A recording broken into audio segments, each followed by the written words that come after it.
గాలి జనార్దన్ రెడ్డి ఒకప్పుడు ఆంధ్రప్రదేశ్ రాజకీయాల్ని ఒక కుదిపిన వ్యక్తి అని చెప్పొచ్చు. ఒక రకంగా జగన్ అరెస్ట్ వెనక కారణం గూడా గాలి జనార్దన్ రెడ్డి. గాలి జనార్దన్ రెడ్డికి వాళ్ళు ఓబులాపురం మైన్స్ కేటాయించడం, దాంట్లో అవినీతి జరగడం, దాని మీద గాలి జనార్దన్ రెడ్డి సోనియా గాంధీకి ఇవ్వాల్సిన డబ్బులు ఇవ్వకపోవడం, దాంతో జగన్ దానికి హామీగా ఉండడం, దానివల్ల సోనియా గాంధీ కోపమొచ్చిందని గూడా అప్పట్లో కథనాలొచ్చాయి. సో, దాని తర్వాత గాలి జనార్దన్ రెడ్డి అరెస్ట్ అయ్యి దాదాపు 4, 5 ఏళ్ళు జైల్లో గూడా ఉన్నాడు. సో, అందువల్ల ఆంధ్రప్రదేశ్ ప్రజలకు కానీ, ఇక్కడున్న వాళ్ళకందరికి కూడా అతను బాగా సుపరిచితం. ఈ మధ్య వాళ్ళ అబ్బాయి గూడా హీరోగా గూడా వచ్చాడు. సో, ఈ నేపథ్యంలో ఇప్పుడు గాలి జనార్దన్ రెడ్డి మీద హత్యాయత్నం అనేది ఒక సంచలన వార్తగా వచ్చింది. నిన్న జరిగింది ఇది యాక్చువల్‌గా. ఇది బళ్ళారిలో జరిగింది. గాలి జనార్దన్ రెడ్డి బళ్ళారిలో పుట్టాడు. బళ్ళారిలోనే ఉంటాడాయన. సో, అసలు ఎవరు చేశారు ఈ హత్యాయత్నం? అసలు గాలి జనార్దన్ రెడ్డికి ఎనిమీస్ ఎవరున్నారు? ఆయన్ని చంపడానికే చేశారా? లేకపోతే వేరే రకంగా కాల్పులు జరిపారా? ఈ విషయాల గురించి మాట్లాడుకుందాం. సో, ఇదేమైందంటే యాక్చువల్‌గా బళ్ళారిలో ఈ జనవరి 3వ తేదీ అంటే రేపు వాల్మీకి విగ్రహాన్ని ఆవిష్కరణ ఉంది. అక్కడ బళ్ళారి ఎమ్మెల్యే భరత్ రెడ్డి ఆయన పేరు. ఈ సూర్యనారాయణ రెడ్డి అని మాజీ ఎమ్మెల్యే కొడుకనమాట ఇతను. సో, మాజీ ఎమ్మెల్యే సూర్యనారాయణ రెడ్డికి ఇటు గాలి జనార్దన్ రెడ్డి బ్రదర్స్, ఎందుకంటే ఈయనకి 2 బ్రదర్స్ ఉన్నారు. సోమశేఖర్ రెడ్డి అండ్ కరుణాకర్ రెడ్డి. ముగ్గురిని కలిపి రెడ్డి బ్రదర్స్ అని పిలుస్తుంటారు వీళ్ళు పాపులర్ కర్ణాటకలో. సో, ఈ రెడ్డి బ్రదర్స్‌కి ఈ సూర్యనారాయణ రెడ్డి ఫ్యామిలీకి మధ్య ఎప్పటినుంచో 20, 30 ఏళ్ల నుంచి వైరం ఉంది. ఈ నేపథ్యంలో ఇప్పుడు కొత్తగా భరత్ రెడ్డి అని సూర్యనారాయణ రెడ్డి కొడుకు బళ్ళారి ఎమ్మెల్యేగా ఉంటున్నాడు కాంగ్రెస్ తరఫున. ఈయనేమో గాలి జనార్దన్ రెడ్డి ప్రజెంట్ బీజేపీలో ఉన్నాడు. బీజేపీలో గంగావతి నుంచి ఎమ్మెల్యేగా ఉంటున్నాడు.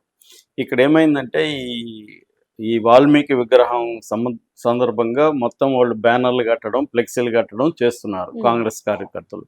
ఆ నేపథ్యంలో వీళ్ళ ఇంటి ముందు కూడా ఫ్లెక్సీలు, బ్యానర్లు కట్టారు. ఎవరు? గాలి జనార్దన్ రెడ్డి ఇంటి ముందు. దాన్ని వాళ్ళ అనుచరులు అడ్డుకున్నారు. మాది బీజేపీ ఎమ్మెల్యే అయినా, బీజేపీ ఎమ్మెల్యే ముందు నువ్వు ఎట్లా కడతావు అంటే, ఇదేమీ పార్టీ ప్రోగ్రాం కాదు, ఇది ఒక వాల్మీకి విగ్రహానికి సంబంధించింది అని వాళ్ళు చెప్పారు. కానీ ఇట్లా వాదోపవాదాలు ఇదయ్యి దాంతో భరత్ రెడ్డి అనుచరుడు సతీష్ రెడ్డి కాల్పులు జరిపాడు. ఆ కాల్పుల్లో ఒకరు చనిపోయారు. కానీ ఈయన గాలి జనార్దన్ రెడ్డి అయితే ఎస్కేప్ అయ్యాడు. కాకపోతే ఆ టైంలో అక్కడ ఉన్నాడా లేదా అనేది కూడా ఇంకా నిర్ధారణ అయితే కాలేదు. ఏదేమైనా వాళ్ళ ఇంటి మీద కాల్పులు జరిపారు, వాళ్ళ అనుచరుల మీద అయితే కాల్పులు జరిపారు. ఆ వీడియోలంతా కూడా బయటకు వచ్చాయి. వీడియోలు చూస్తే సినిమా షూటింగ్ లాగా ఉంది. సౌండ్లు అవన్నీ కూడా. దాంతో ఇంకా ఇరు వర్గాలు పెద్ద ఎత్తున అక్కడ గుమికూడారు. ఇటు వీళ్ళ అనుచరులు, కాంగ్రెస్ అనుచరులు అందరూ వచ్చేసి ఇంకా పెద్ద ఎత్తున ఇదైపోయింది. ఈ లోపల పోలీసులు వెళ్ళారు. కానీ పోలీసులు అక్కడ ఎక్కువ మంది లేరు. దాంతో కంట్రోల్ చేయడం కష్టంగా మారిపోయింది. ఈ లోపల ఎస్పీకి ఫోన్ చేశారు వాళ్ళు. సార్, మాకు కష్టంగా ఉంది, ఇక్కడ ఉద్రిక్తంగా ఉంది, ఏ క్షణంలో అయినా చేదాటిపోయే పరిస్థితి ఉందంటే ఎస్పీ గాల్లో కాల్పులు జరపమని వీళ్ళకి ఆదేశాలు ఇచ్చాడు. దాంతో పోలీసులు గాల్లో కాల్పులు జరిపిన తర్వాత క్రౌడ్ డిస్పర్స్ అయిపోయారు. సో, ఆ తర్వాత జనార్దన్ రెడ్డి ప్రెస్ మీట్ పెట్టి ఆయన మాట్లాడాడు, ఇది నా మీద హత్యాయత్నమే, నన్ను చంపాలని భరత్ రెడ్డి ఎప్పటి నుంచో ట్రై చేస్తున్నాడు. సో, ఇది ఒక సాకు మాత్రమే వాళ్ళకి. లేకపోతే మా ఇంటి ముందు బ్యానర్లు పెట్టొద్దంటే వాళ్ళు పెట్టకుండా వెళ్ళిపోవాలి. వాళ్ళకి బోల్డ్ ప్లేస్ ఉంది, బోల్డ్ చాలా కావాలని ఇది చేసి నన్ను హత్య చేయాలని కోసమే ఈ ప్లాన్ చేశారనేది ఆయన చెప్తున్నాడు. సో, ఈ నేపథ్యంగా గాలి జనార్దన్ రెడ్డి గురించి మనం కొద్దిగా బ్రీఫ్గా చెప్పుకుంటే, గాలి జనార్దన్ రెడ్డి వాళ్ళది చిత్తూరు అనమాట.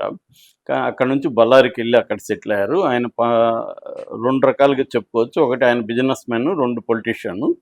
బిజినెస్ మ్యాన్గా ఆయన 19 ఏళ్ల వయసులోనే enable India savings and investment company limited అని ఒక ఫైనాన్షియల్ కంపెనీ పెట్టాడు. పెట్టి బిగినింగ్లో సక్సెస్ అయ్యాడు. 1989లో పెట్టాడు. 21 ఇయర్స్ అప్పటికి ఆయనకి సక్సెస్ అయ్యాడు. కానీ ఆ తర్వాత అది అనేక వివాదాలకు చోటు చేసుకొని రిజర్వ్ బ్యాంక్కి దాన్ని అండర్టేకింగ్ ఇచ్చేశాడు. దాని తర్వాత ఏమైందంటే 2022లో ఓబులాపురం మైనింగ్ కంపెనీని, OMCPL అంటారు, ఈ మైనింగ్ కంపెనీని వేరే వాళ్ళ దగ్గర నుంచి తను టేక్ ఓవర్ చేశాడు. ఇది అతని జీవితాన్ని మార్చేసిందని చెప్పచ్చు. దీంట్లో ఏమైందంటే రాజశేఖర రెడ్డి ముఖ్యమంత్రిగా ఉన్నప్పుడు 2004లో దాదాపు 10,700 ఎకరాలు మైన్కి ఇతనికి ఇచ్చారు అనంతపూర్ జిల్లాలో. సో ఇచ్చినప్పుడు దీంట్లో భయంకర అసలు ఏ రకమైన అనుమతులు కానీ ఏమీ లేకుండా అక్రమంగా జరిగింది మైనింగ్ అనేది ఆరోపణ. ఇదే అప్పట్లో పెద్ద గొడవ అయింది. ఇక్కడ నుంచి రావాల్సిన పార్టీ ఫండ్ కాంగ్రెస్కి ఇవ్వలేదని ఇతను సోనియా గాంధీ ఆగ్రహం వ్యక్తం చేసిందని, సోనియా గాంధీకి జగన్ మీద కోపానికి కూడా ఇదొక కారణం అని. ఓన్లీ ఓదార్పు యాత్రే కాకుండా తెర వెనుక ఇది కూడా జరిగింది. దాదాపు 2,000 కోట్ల పైన సోనియా గాంధీకి ఇవ్వాల్సి ఉంటే ఇతను ఇవ్వలేదు. దానికి హామీగా ఉన్న జగన్ కూడా పట్టించుకోలేదు. దాంతో ఆమె కోపం వచ్చింది. అందుకని ఇతని మీద కేసు పెట్టి ఇతని దాన్ని కూడా రద్దు చేశారు. ఇతని మైనింగ్ లీజ్ ఏదైతే ఉన్నదో అది కూడా రద్దు చేశారు. దాని తర్వాత జగన్ జైలుకి వెళ్ళాడు, ఇతను కూడా జైలుకి వెళ్ళాడు. ఇతను జైల్లో ఉన్నప్పుడు కూడా మళ్ళీ ఒక స్కాము, అదేంటంటే సిబిఐ జడ్జి పటాభిరామారావు అని, ఆయనకి 200 కోట్లు బెయిల్ కోసం, మనీ ఫర్ బెయిల్. అప్పట్లో సంచలనం అనమాట. 200 కోట్ల ఆఫర్ అంటే ఎనీ జడ్జి కూడా ఏం చేస్తాడు. సో అలాగే సిబిఐ జడ్జి దాన్ని అప్పట్లో చలపతిరావు అని రిటైర్డ్ జడ్జి ద్వారా అది డీల్ కుదిరింది.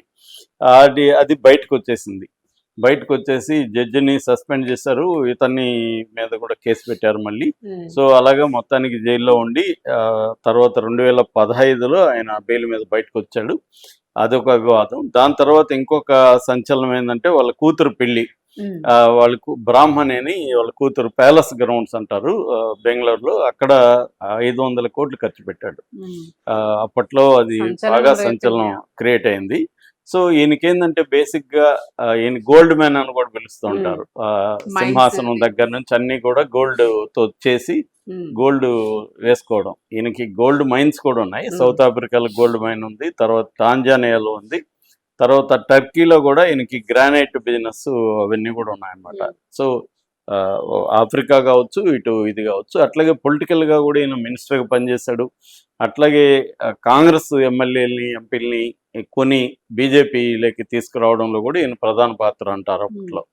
ఆ తర్వాత ఈయన సొంతంగా 2022లో కళ్యాణ రాజ్య ప్రగతి పక్షాన్ని ఒక పార్టీ పెట్టుకున్నాడు. ఆ పార్టీ తరఫున మళ్ళీ ఎమ్మెల్యేగా గెలిచాడు అనమాట. గెలిచిన తర్వాత 2024లో బీజేపీలోకి వచ్చాడు. ఇది ఈయన మొత్తం బ్యాక్గ్రౌండ్. సో ఇప్పుడు ఏంటంటే ఈ కాంగ్రెస్ ప్రభుత్వం అధికారంలో ఉంది కాబట్టి ఈయన కొంత గడ్డుకాలం అని చెప్పచ్చు. సో అందువల్ల ఈ భరత్ రెడ్డి ఎంతో ధైర్యంగా చేయగలిగాడు. సో ఇప్పుడైతే పోలీసులు దీని మీద ఎంక్వైరీ చేస్తున్నారు.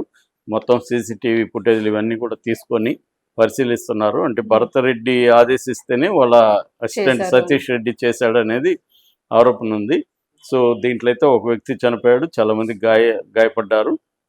ఈయనకైతే ఏం కాలేదు. ఇప్పుడైతే బీజేపీ ఆందోళన మొత్తం కర్ణాటక అంతా కూడా మేము అల్లకల్లోలం చేస్తామనే పద్ధతి ఉంది. ఎందుకంటే ఈయనకి చాలా పలుకుబడి ఉంది, ఫ్యాన్ ఫాలోయింగ్ ఉంది, సర్కిల్ ఉంది, డబ్బు ఉంది.